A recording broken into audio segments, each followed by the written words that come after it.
ಇನ್ನೊಬ್ಬರು ಪಾಪ ಆ ಕಂಗನಾ ರಣಾವತ್ತು ಅವರಿಗೆ ಬಿ ಜೆ ಪಿಯವರು ಟಿಕೆಟ್ ಕೊಟ್ಟಿದ್ದಕ್ಕೆ ಅಲ್ಲೇನು ಹೇಳಿಕೆ ಕೊಟ್ರಿ ನಿಮ್ಮ ಕಾಂಗ್ರೆಸ್ ವಕ್ತಾರರುಗಳು ಡೆಲ್ಲಿ ಒಳಗೆ?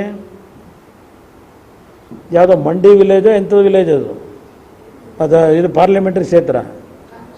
ಅಲ್ಲಿ ರೇಟ್ ಫಿಕ್ಸ್ ಮಾಡಿದಿರಿ ಹೆಣ್ಮಕ್ಳಿಗೆ ರೇಟ್ ಎಷ್ಟು ಅಂತ ಕೇಳಿದಿರಿ. ಶಿವಕುಮಾರ್ ಹೇಳಪ್ಪ ಅದಕ್ಕೆ ಉತ್ತರ. ನಿಮ್ಮ ಸೋನಿಯಾ ಗಾಂಧಿ ಏನು ಹೇಳ್ತಾರೆ, ನಿಮ್ಮ ರಾಹುಲ್ ಗಾಂಧಿ ಏನು ಹೇಳ್ತಾರೆ? ನನ್ನ ಹೇಳಿಕೆಗೆ ಏನೋ ಪ್ರಧಾನಮಂತ್ರಿ ನರೇಂದ್ರ ಮೋದಿ ಅವರಿಂದ ಉತ್ತರ ಬಯಸ್ತಾ ಇದ್ದೀರಲ್ಲ, ನಿರ್ಮಲಾ ಸೀತಾರಾಮನ್ ಅವರಿಂದ, ಅಮಿತ್ ಶಾ ಇಂದ ನರೇಂದ್ರ ಮೋದಿ ಉತ್ತರ ಕೊಡಬೇಕು ಇದಕ್ಕೆ ಹೇಳಿದ್ದೀರಲ್ಲಪ್ಪ. ಒಬ್ಬ ಹೆಣ್ಣು ಮಗಳ ಯಾವ ರೀತಿ ಅವಹೇಳನ ಮಾಡಿದ್ದೀರಿ ಬಿ ಜೆ ಪಿ ಟಿಕೆಟ್ ಕೊಟ್ಟರೆ. ಅದೆಲ್ಲ ಇರಲಿ, ಕರ್ನಾಟಕದೊಳಗೆ ನಿಮ್ಮ ರಮೇಶ್ ಕುಮಾರ್ ಏನು ಹೇಳಿಕೆ ಕೊಟ್ಟಿದ್ರು?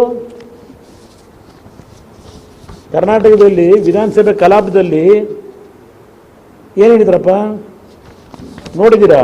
ಮರೆತು ಬಿಟ್ಟ ರಮೇಶ್ ಕುಮಾರ್ ಹೇಳಿಕೆ ಕೊಟ್ಟಿದ್ದ ಏನು ಹೇಳಿದ್ರು ಅಂತ ಹೇಳಿ. ನಿಮ್ಮಿಂದ ನಾನು ಕಲಿಬೇಕು ಮಹಿಳೆಯರಿಗೆ ಯಾವ ರೀತಿ ಗೌರವ ಕೊಡಬೇಕು ಅಂತ ಹೇಳಿ.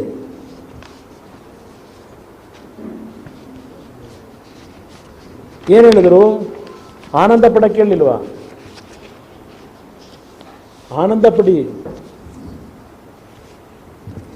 ಆನಂದ ಯಾವುದಕ್ಕೆ ಪಡಿ ಅಂತ ಹೇಳಿದರು ರಮೇಶ್ ಕುಮಾರ್ ಅವರು?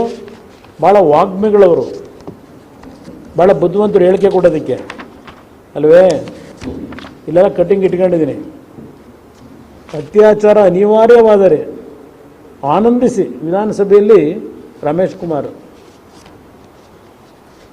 ಕ್ರಾಂತಿಗಟ್ಟಲೆ ಕೊಡಬಲ್ಲೆ ನಿಮ್ಮ ಕಾಂಗ್ರೆಸ್ನ ಮಹಾನ್ ನಾಯಕರುಗಳ ಅಭಿರುಚಿಗಳೇನಿದೆ ಅಂತೇಳಿ. ಅವನ್ಯಾವನ ಮದ್ದೂರಿನಲ್ಲಿ ನನ್ನ ಪಕ್ಷದ ಮಾಜಿ ಶಾಸಕನ ಬಗ್ಗೆ ಮೊನ್ನೆ ಒಂದು ಹೇಳಿಕೆ ಕೊಟ್ಟನಲ್ಲ, ಹೇಳಿದ್ರು ನನಗೆ ಅವ್ರ ಮನೆಗೆ ನುಗ್ಗಿಸ್ತೀವಿ ಅಂತ ಹೇಳಿ.